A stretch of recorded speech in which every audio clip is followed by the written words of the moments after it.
নবুয়তের 10ম বছরের 10ই রমজান। খাদিজা রাদিয়াল্লাহু আনহার বাড়ি। দীর্ঘদিন বসবাস না করার ফলে বাড়িটি এখন শ্রীহীন। এখানে সেখানে মাকড়সার ঝোল। দেয়াল থেকে খসে পড়েছে পোড়ামাটির পলেস্তারা। টিমটিমে একটা বাতি জ্বলছে সন্ধ্যা রাতে।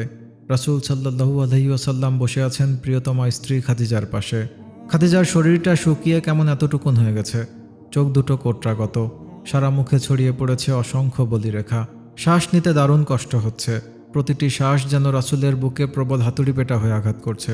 শিয়াবে আবু তালিবে মক্কার মুসলিমদের নির্বাসন শেষ হয়েছে এই তো কদিন হলো। রাসূল সাল্লাল্লাহু আলাইহি ওয়াসাল্লামের চোখের সামনে জল হয়ে আছে দুঃখ দিনের প্রতিটি স্মৃতি। কি করে ভুলবেন তিনি সেসব দুঃখময় প্রতিটি প্রহর।